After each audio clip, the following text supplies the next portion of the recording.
Hello दोस्तों, मेरा नाम है विवेक और स्वस्तिका ट्रेडिंग एकेडमी के यूट्यूब चैनल पर आपका स्वागत है। तो हम पहले एनालिसिस करेंगे और बाद में हम देखेंगे कि पीपीटी में जाकर देखेंगे कि कुछ कंटेंट को हम एनालाइज करें कि सपोर्ट एंड रेजिस्टेंस क्या है, ट्रेंड लाइंस क्या है। तो सबसे पहले हम जानेंगे कि करंट एनालिसिस जो है उसके हिसाब से मार्केट क्या कह रहा है। ये है बिटकॉइन का चार्ट। यहाँ पर आप देख सकते हैं कि डेली का चार्ट है और डेली में अगर हम देखते हैं तो यहाँ पर एक सपोर्ट देखने मिला है। यहाँ पर आप देख सकते हैं कि बॉलिंजर बैंड का सपोर्ट देखने मिला है हमें यहाँ पर। और आरएसआई में देखेंगे कि आरएसआई में एक 60 का सपोर्ट देखने मिला है। और प्राइस में हमें एक एबीसी करेक्शन देखने मिला है। एबीसी जो करेक्शन है ये यहाँ पर बना है ए बी एंड सी। ये एक बुलिश सिग्नल है, पर ओवरऑल अगर हम देखते हैं वीकली चार्ट में तो एक फ्लैग एंड पोल का पैटर्न बना है। करंटली एक फ्लैग एंड पोल का पैटर्न बना है। ओवरऑल एक कंटिन्यूसली लोअर हाइज और लोअर लोज बनते जा रहे हैं मार्केट में, और करंटली एक फ्लैग एंड पोल का एक पैटर्न बना है यहाँ पर। अगर आप कोई ट्रेड प्लान कर रहे हैं इसमें बुलिश के लिए, आप यहाँ पर एंट्री कर सकते हैं। पर अगर आपको कम क्वांटिटी के साथ जाना है, क्योंकि ओवरऑल एक ट्रेंड बेरिश है यहाँ पर, और समझो यहाँ पर एक रेड कैंडल देखने मिलेगी और इसका ब्रेकडाउन होगा, तो आपको इमीडिएटली आपकी पोजीशंस को एग्जिट करना है और शॉर्ट के लिए एंट्री लेनी है। तो चलिए देखते हैं किस तरह से निफ्टी काम कर रहा है अभी। तो निफ्टी में देखें, ओवरऑल हमने एक बात की थी कि हेड एंड शोल्डर के पैटर्न के बारे में। हमने यहाँ पर भी एक ग्रुप में एक पोस्ट डाली थी, रील्स बनाकर यहाँ पर एक पोस्ट डाली है हमने, वो उसको भी आप चेकआउट कर सकते हैं। और यहाँ पर एक ट्रेंड लाइन थी, फिर से एक देख सकते हैं कि मेजर ट्रेंड लाइन थी, इसका भी ब्रेकडाउन हुआ है। ओवरऑल निफ्टी को हम एक बेरिश कह सकते हैं। वीकली बेसिस पर आप देख सकते हैं किस तरह से गैप डाउन होते जा रहे हैं। इसको हम, ये जो है हमारा पहला हो गया ब्रेकअवे गैप। ये जो हमने पहला गैप देखा हेड एंड शोल्डर ब्रेकआउट का, ये हो गया हमारा ब्रेकअवे गैप, ये हो गया हमारा रनअवे गैप। ये जो कंटिन्यूसली गैप देखने मिल रहे हैं हमें, इसको हम रनअवे गैप कहेंगे। और जिस वीक में गैप डाउन होगा उसके बाद वो वीकली कैंडल ग्रीन क्लोजिंग देगी, तो उसको हम कहेंगे एग्जॉशन गैप। तो इस पॉइंट पे हम कहेंगे कि सेलर्स अभी थोड़े थक गए हैं और बायर थोड़े एक्टिव हो गए हैं। तो चलिए हम ट्रेंड लाइंस के बारे में देखते हैं, कंसेप्ट्स देखते हैं अभी। Support and resistances. सपोर्ट क्या दिखाता है? सपोर्ट दिखाता है कॉन्सेंट्रेशन ऑफ डिमांड, और रेजिस्टेंस क्या दिखाता है? रेजिस्टेंस दिखाता है कॉन्सेंट्रेशन ऑफ सप्लाई।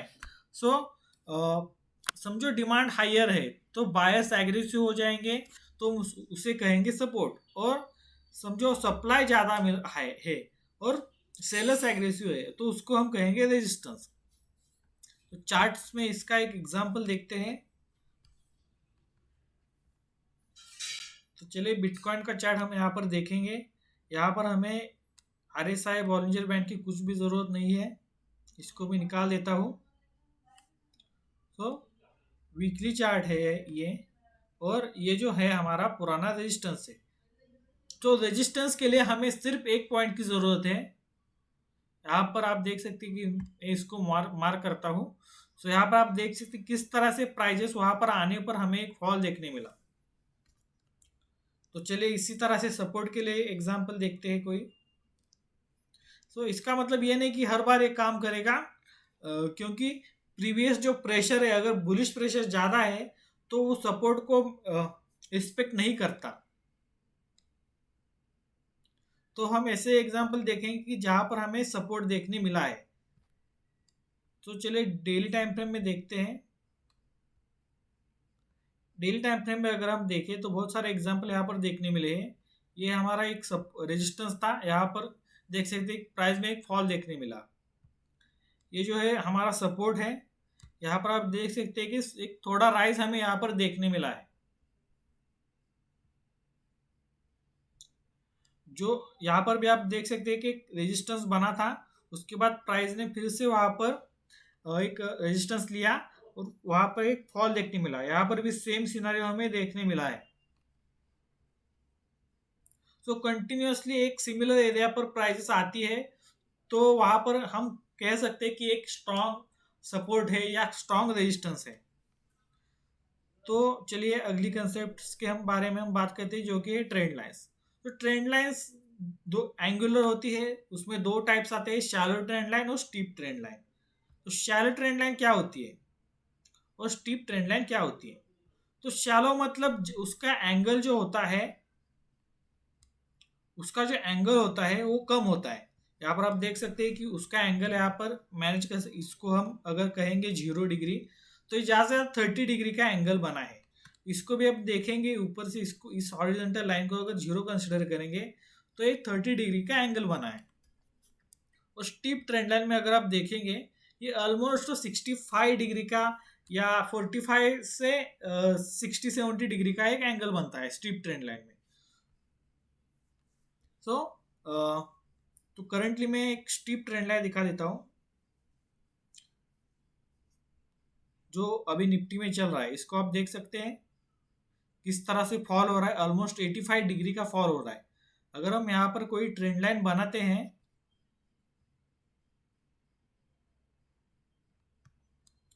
यहाँ पर अगर हम ट्रेंड लाइन बनाते हैं तो ये कह सकते हैं इसको, इसका एंगल जो है ऑलमोस्ट 85 डिग्री है, तो इसको हम कहेंगे स्टीप ट्रेंड लाइन।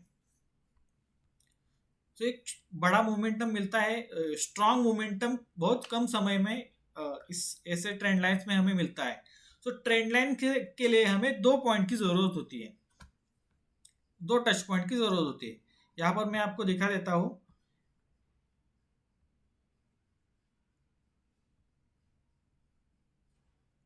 एक एग्जांपल है शैलो ट्रेंड लाइन का। यहाँ पर आप देख सकते हैं कि ट्रेंड लाइन के लिए हमें 2 टच पॉइंट की ज़रूरत होती है। ये हमारा पहला टच पॉइंट होगा, ये हमारा दूसरा टच पॉइंट होगा। उसके बाद आप देख सकते हैं किस तरह से एक राइज देखने मिला है। सो हमें 2 टच पॉइंट की यहाँ पर ज़रूरत होती है। कुछ और एग्जाम्पल देखते हैं इस तरह के। यहाँ पर आप देख सकते हैं ये पॉइंट, ये 2 पॉइंट हो गए, इसको हम एक्सटेंड करते हैं तो हमें यहाँ पर एक सपोर्ट देखने मिला है। और एग्जांपल देखते हैं, ये हो गया हमारी स्टीप ट्रेंड लाइन।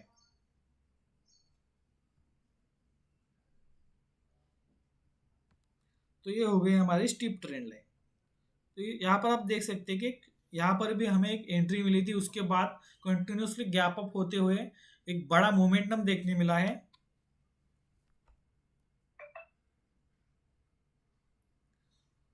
तो इसकी जो प्रोबेबिलिटी है मैं आपको बता देता हूँ। तो स्टीप ट्रेंड लाइन जो है इसमें एसएल होने के चांसेस ज़्यादा है, पर अगर आपको मोमेंटम मिलता है तो बहुत ही स्ट्रांग मोमेंटम आपको यहाँ पर देखने मिल सकता है। शैलो ट्रेंड लाइन में मार्केट स्लोली मूव करता है, आप यहाँ पर देखेंगे कि स्लोली मोमेंटम आपको देखने मिलता है, पर चांसेस है कि ऐसे ट्रेंड लाइन पे अगर आपको कोई एंट्री मिले तो वर्क करेगी।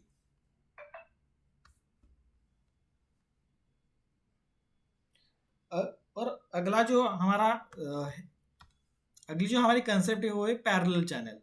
सो पैरेलल चैनल जो होते हैं उसके लिए हमें 3 टच पॉइंट की ज़रूरत होती है। सो पैरेलल चैनल जो है बहुत अच्छे से वर्क करते हैं मार्केट में। अगर आप इसको ही मास्टर कर लें तो इसके ऊपर ही बहुत अच्छे से आप ट्रेडिंग कर पाओगे। जो कंटिन्यूएशन पैटर्न है वहाँ पर आपको बहुत बार पैरेलल चैनल देखने मिलते हैं। तो चलिए कुछ एग्जांपल्स में दिखा देता हूँ। यहाँ पर भी आप देख सकते हैं कि किस तरह से एक पैरेलल चैनल बना है। ये हो गए 2 टच पॉइंट हमारे, ये हो गया हमारा तीसरा टच पॉइंट। तो किस तरह से आप देख सकते हैं कि किस तरह से प्राइजेस वहीं पर सपोर्ट रेजिस्टेंस कर रहे हैं, उसमें ही प्राइजेस में मूवमेंट चल रहा है। यहाँ पर भी एक स्ट्रॉन्ग कैंडल हमें देखने मिली थी, इसने जो पैरेलल चैनल का लो है उसको ब्रेक कर दिया है, पर क्लोजिंग बेसिस पे अगर आप देखते हैं तो वहीं पर एक सपोर्ट देखने मिला है हमें। तो चलिए कुछ और एग्जांपल देखते हैं। तो बीटीसी में कुछ एग्जांपल्स हम ढूंढने की कोशिश करेंगे।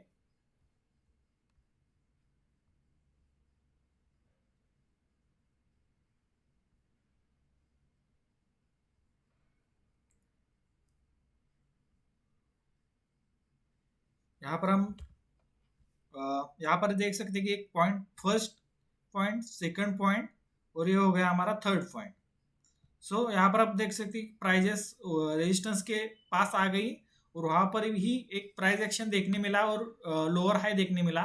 सो इसको हम कह सकते हैं कि एक स्ट्रॉन्ग प्रोबेबिलिटी शॉर्ट सिग्नल है। और बहुत बार जब आपको एबीसी करेक्शन देखने मिलता है वहां पर आप पैरेलल चैनल का यूज कर सकते हैं। समझो मैं आपको दिखा देता हूँ एबीसी करेक्शन। पहले समझो एबीसी करेक्शन बनता है इस तरह से।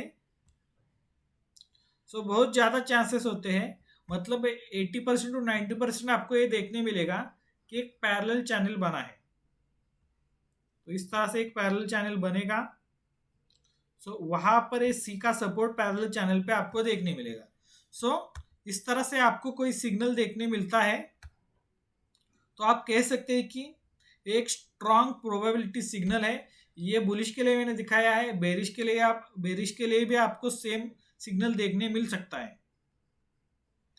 यहाँ पर भी हम अप्लाई करके देखते हैं। ये हमारा फर्स्ट पॉइंट हो गया, ये हमारा हो गया सेकंड पॉइंट और ये हो गया हमारा थर्ड पॉइंट। सो आप देख सकते हैं किस तरह से प्राइजेस में हमें एक प्राइस सपोर्ट रेजिस्टेंस एक्ट कर रही है पैरेलल चैनल में।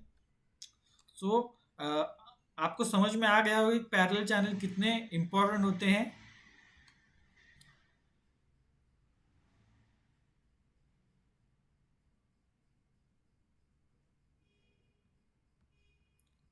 तो जो बाकी के कंसेप्ट है वो हम अगले सेशंस में डिस्कस करेंगे। सो आज के लिए इतना ही। Thank you guys.